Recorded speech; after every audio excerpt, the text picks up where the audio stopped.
Hi, and welcome back to Reverse Shot, the show where we take a look at the press, our foibles, what we do right and what we do wrong. And this week, I want to start out with one of my favorite things to poke fun at, and that's the White House press briefing room, especially, when I'm not there. On Tuesday this week, Press Secretary Karine Jean-Pierre held a press conference, and about 23 minutes in, the fireworks started when this happened. Thank you, Karine. Is this Supreme Court proposal just an election year gambit?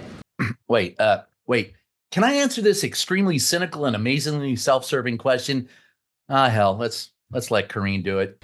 This is about the right thing to do. This is about meeting the moment that we're in. This is about reacting to what the SCOTUS did. He said in his op-ed, American democracy is founded on the rule of law.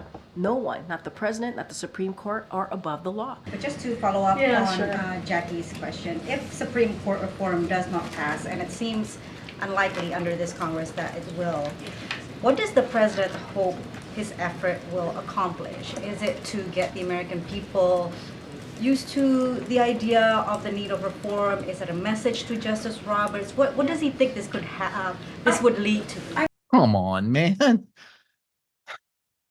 I mean, really? I mean, this is what we do in the press these days? Karine, you got this? American people support and want to see reform, right? They want to see this. This is where majority of Americans are. And I will say this, the president and the vice president believe that the rule of law is the foundation of our democracy. It is the foundation of our democracy, which is why the president took action yesterday, and he's calling on Congress to do the same. Yeah, that's what we do in the press on a daily basis. It makes me just scoff. I am scoffing. No, but let's take a look at some of the real problems facing the press and some of the things we do right. Let's move on. In other words, I have someone here today who's going to really help us understand a great deal of what we do right and wrong in the press. Her name is Nora Benavidez. Hi, and welcome back to Reverse Shot. I'm really happy to have with us today to talk about some of the things that we do well, actually, in the press. Nora Benavidez, a civil rights and media attorney. And she has, full disclosure, she's been on my side when I was fighting a repressive regime, but we won't go into all that. What I want to talk about is I have, in the last 3 weeks in these shows, have talked about the problems that we face in the press, Nora, but I want to talk a little bit about what we do that's good and right and what we still do despite our problems. And one of them is there are reporters every day that are threatened. There are reporters that are jailed. There are reporters that have died covering the Middle East. And sometimes I feel like in our efforts to talk about the problems of the press, we don't talk about some of the things that we do right in the press. So fill us in on how dangerous it actually is. You've covered, I can say it all I want. People go, Brian, you're blowing smoke, but it's not. It can be very dangerous doing what we do. So I leave it to you to tell me a little bit about that. Well, it's great to be here, Brian. I wrestle. Who is more disliked, lawyers or journalists? And I never know. We both get a terrible, terrible rap until you need us, until you want something. And I know that as a civil rights and free speech attorney, I'm sometimes castigated out. No one wants to deal with me until they need a lawyer. And then I'm everyone's best friend. And I think that journalists play an essential role.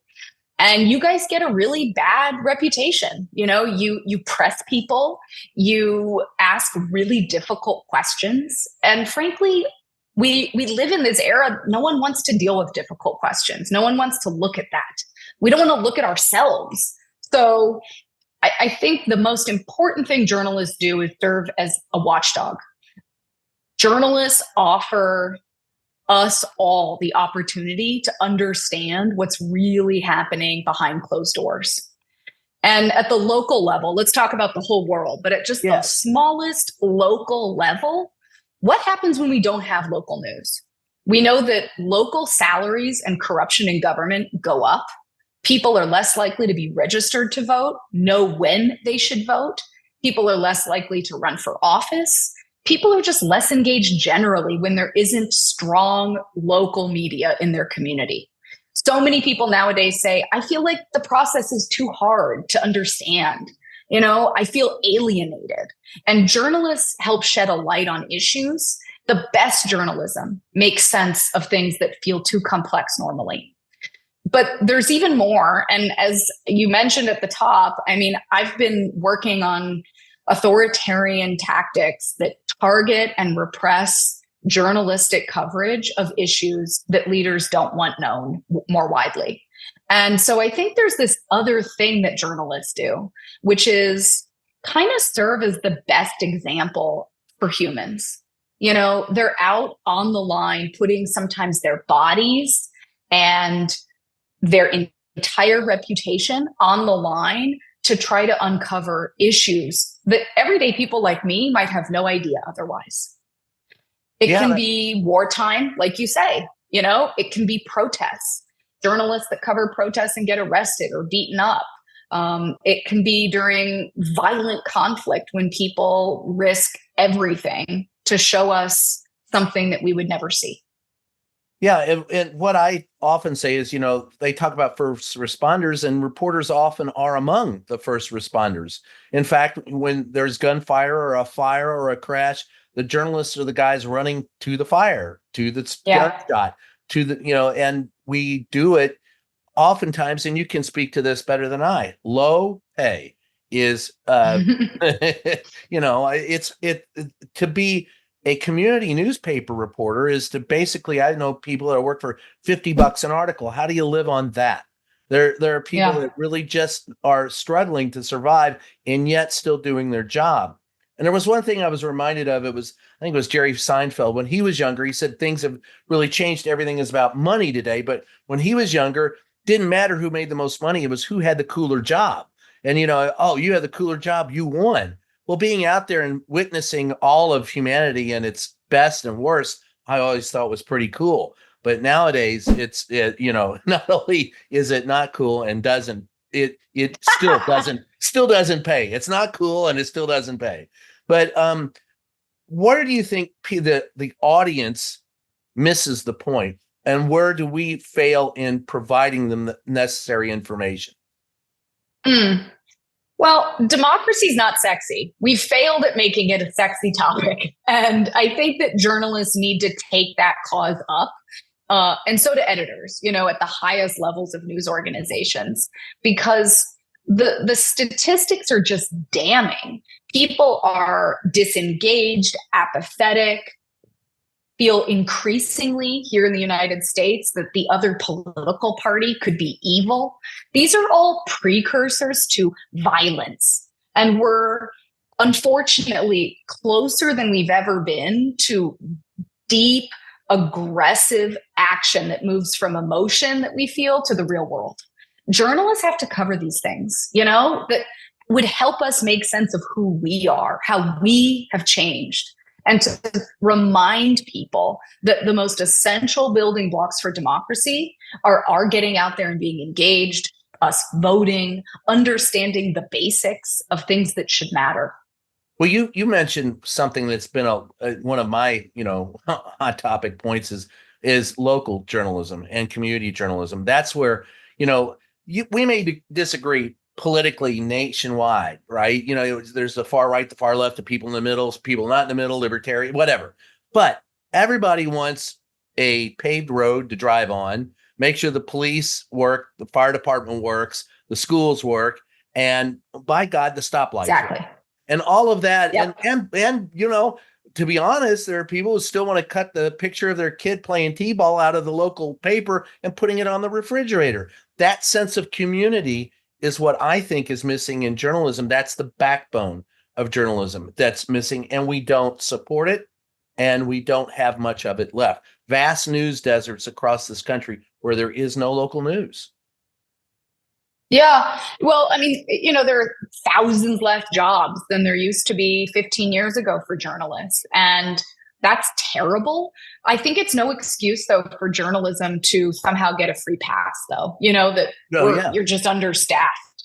And I think there's something else at play here, which is the growing acceptance of inappropriate and bigoted views, and the way that culture, our pop culture has allowed views that denigrate people of color, women, other vulnerable populations, the LGBTQIA community. We've seen over the last, 7-8 years, this growing hateful sentiment globally. People don't really know where it comes from. I don't think social media alone can be blamed, but social media has definitely fueled and fanned the flames of this kind of rhetoric. And the media, frankly, has routinely failed to adequately expose the dangers for audiences of this type of extremist language. And that's one of the things that in this moment, as we have, 3 months before the elections in November, that I would stress. Like, what are the devastating impacts to real people? You said the people that care about, potholes and stop signs and their kids' lunches. And more people are exposed to hate and harassment. More and more people don't even know if what they see online is real. And journalists are steeped in the community. Journalists need to be covering these issues and doing so, I think, with the question of, am I doing a good thing? Am I causing harm in the way I'm covering this? Yeah, I don't think we have the experience left because, as you said, fewer and fewer jobs. There are twice the number of people on this planet as on the day that I was born, and a quarter of the number of journalists. And they hire people straight out of college without any experience at the highest levels, where I was always told I had to have 3 to 5 years of experience when I got out of school, at a lower publication to learn the ropes. Nobody's learning the ropes anymore. We don't know what the ropes are. So you have people who have no idea how to cover these issues, covering these issues. And then once they start to make money, right, after they have a few years of experience, they're booted out for somebody new. And so I who's cheaper. So I think that's part of the problem. I don't think that we can get a handle on it until we bust up media monopolies. That's a different issue. But for our next conversation. Yeah, for our next conversation. But it does take me to something else. And that was, we had mentioned before, the Rolling Stone article. I'll let you unpack that. Yeah, I'm so glad you bring it up. Let's get into it. Yes. It feels somehow implicitly political. And these are just facts. These are like, here's what's happening. Following the assassination attempt on former President Trump, some pundits and politicians suggested that the media should refrain from covering certain issues, and particularly one major one, which is mounting authoritarianism in the United States. And there was this sense that, the media should go easy on certain political candidates and values. I think that's a misstep. I think that, honestly, the media has to completely and wholeheartedly reject that kind of, dare I say, dereliction of journalistic duty. It is incumbent that journalists continue and courageously report on threats to democracy, even if it comes from someone who was recently shot and their ear or part of their ear was affected by a bullet. We have to have those things. And I think we can do both. We can call out violence and we can say this candidate has threatened to never leave office again. You want to specifically tell our viewers which article you're talking about so they'll know what we're referring to. Sure. The Rolling Stone magazine had a really interesting piece. They said the headline was Trump allies try to bully Dems media to shut up about his fascist plans. And the little subheader was Republicans are seeking to capitalize on Trump's assassination attempt, using it to demand everybody stop talking about his threats to democracy. Rolling Stone magazine put that out in mid-July. And I would reject that. I would reject that as something that, puts us in some equilibrium. Well, he got shot, so we got to go easy on him. Honestly, we need to not go easy on anyone. I mean, we need to look at when Biden says lies, when Trump lies, when whoever it is. The premise that we would go easy on someone because of, an external circumstance, particularly when it is related to democracy, and the idea that someone would not leave office, that is an untenable predicament. Right. And You're getting me so fired up now, Brian. I'm Here we glad. go. So this was by Andrew Perez, and I cannot pronounce. I'm going to mispronounce the name. Asawin Subsang, who wrote the article. They said in the article, since a deadly shooting, blah blah blah, it doesn't dissuade who he is. Doesn't change who he is. But to your point, they were talking about easing up a bit on speaking about it because of the danger. And I think the real danger, as you point out, and look, I'm only saying this because I've been called a George Soros paid tool of the left. I'd love to see the check. And a George Soros paid tool of Donald Trump, which even makes a member of the Trump cult. I don't mind. Look, my biggest criticism of the Biden administration, and I think this is why it cost him being, the candidate, was, we never saw him in the briefing room for 3.5 years. And they try to tell us he was okay. Look, if he had just showed up, my point was, look, if he just shows up for 10 minutes every 6 weeks, takes a few questions, does his tight 10 in the briefing room, and then says, hey, fellas, I'm getting old. I got to go take a nap. See you later. We would go, Joe's fine. But we never saw him. So when you saw him on stage in the debate, people went nuts, including the Democrats and the Republicans, half the free world. And of course, Donald Trump was already. And now I'm going to tell you, honestly, Nora, that was the worst moderated debate I've ever seen in my life. It was the worst performance I'd ever seen of Biden or Trump. I think that was the worst debate I've seen, and I've covered every one of them since '84. And they started questioning, Reagan about being too old back then. For example, and I've said this many times, when Donald Trump came out and said between, the election and inauguration day, I'll end the war in Ukraine. One word. I just wanted to hear one word. How? But no one asked it. No one asked it. Yeah. So we fell down, and Biden had a moment, but Trump was crazy. And I don't think you ever stop criticizing both sides. It's not false equivalency. They go, you're holding it up to false equivalency. No, there is no way in hell that being a convicted felon is equal to a guy spacing out on stage and having a senior moment. Not even close. There is no way you can compare convicted felon to the fact that, Biden hasn't appeared in the briefing room. But these are all legitimate concerns and criticisms. I think our ability to handle critical thinking has changed. And I think that's part and parcel, part of the problem of the press, with the decimation of the press.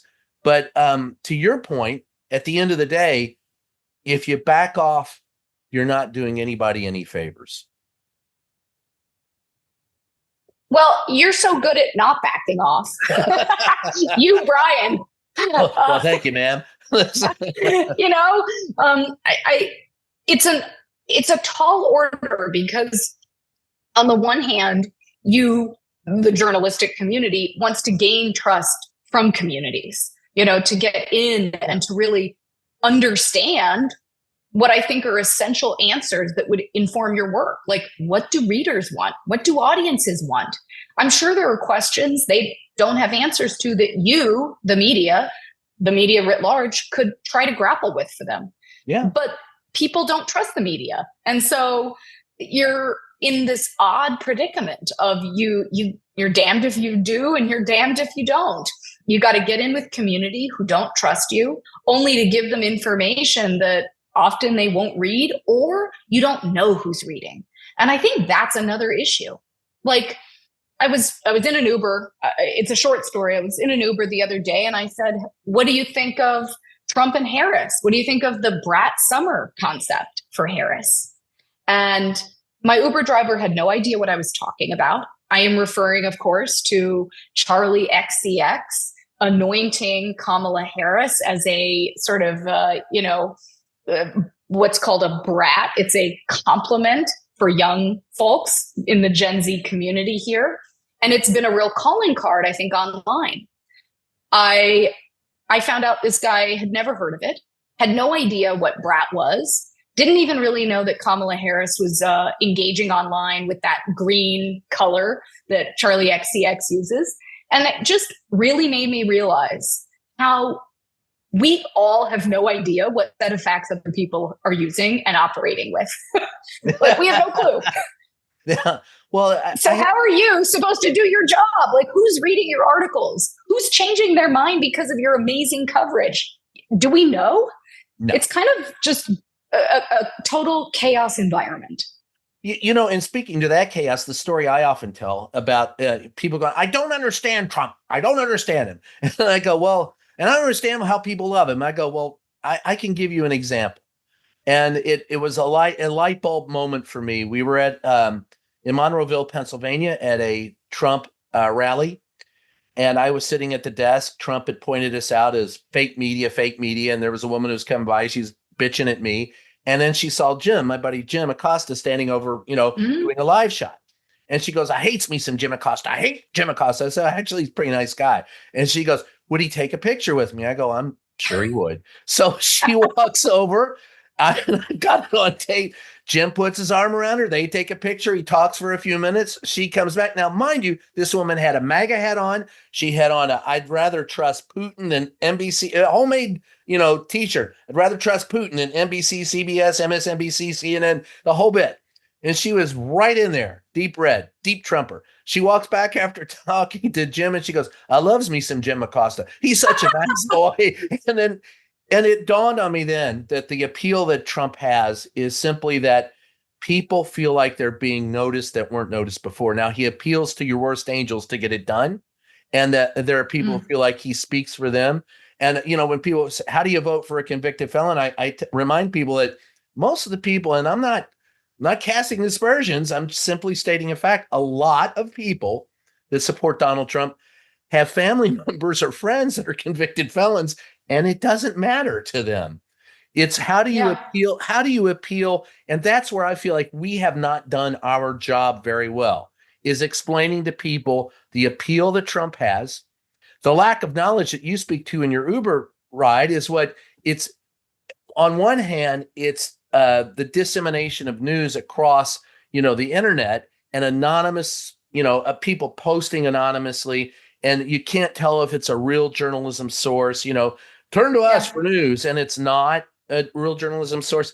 The ability to critically think has been so decimated that we cannot tell what is new, real, or fact. And that to me is, when you talk about Brian, I'm not surprised. There are people I know in the White House briefing room who don't understand that term. They don't understand where they're going. So that's my take on it. What do we need to do better?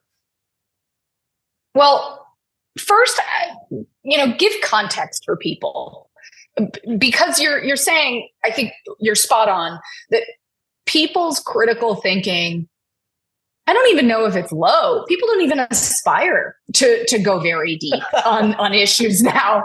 And often, I'll be honest, I think I'm one of them. We're all in this moment of passivity. You lay in bed and you just scroll. That's what so many people now do. They just passively scroll on their phones. And it means that journalists, members of the media, have to do more of the work to give people history, background, context. Let's not make assumptions that audiences know all of the history or context about a given topic. I know that American democracy was built on this foundation of checks and balances, but we've got to err on including more of that kind of background for people, sort of like how we got here. Yeah. So that's number one. I think you got to give context. I would also say we're looking at the election like straight in the eye. Give people civic information. That's the basics, the obligation of, where people need to participate fully in their community. What's the information they need? The deadline to vote, to register to vote, is coming up. I would say, I don't care what the topic is. Every article should have something about tying that in. We need civic information.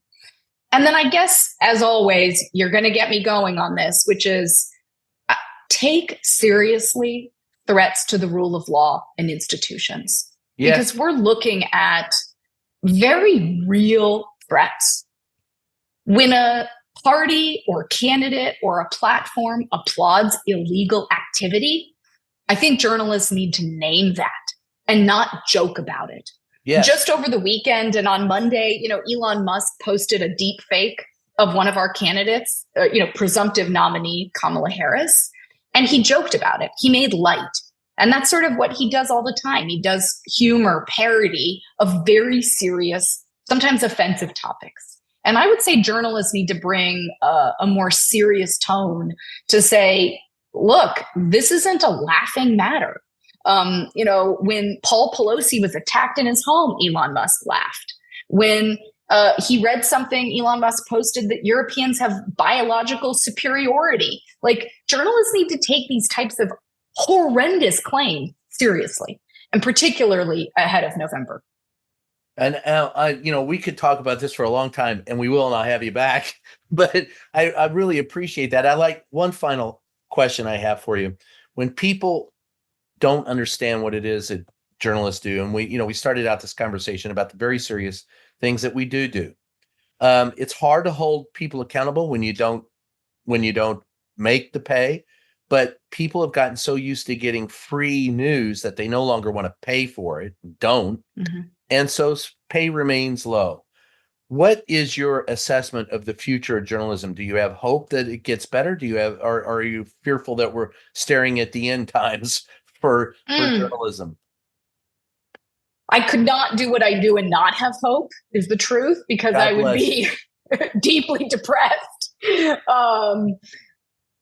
Look, I'm really excited about the future of media. The level of innovation that journalists and members of the media are bringing all the time to storytelling, whether it's writing, radio, really fun TikToks. I think that that's only going to get more exciting. And I can't wait to see how the next generation then considers what storytelling should look like, because we've gone through this major upset of challenging objectivity, challenging all these hallmarks of journalism. But there's a real awakening to the need for journalistic coverage. And at the end of the day, journalists really protect us from some of the worst stuff. Maria Ressa said, if you want to kill a democracy, you go after fact. And that's what journalists are always trying to get. They're trying to get the facts. And let's applaud that and say, let's keep going. I will. Thanks for joining us, Nora. Plug what you want. Oh, Nora Benavidez. I'm here on every platform as Attorney Nora.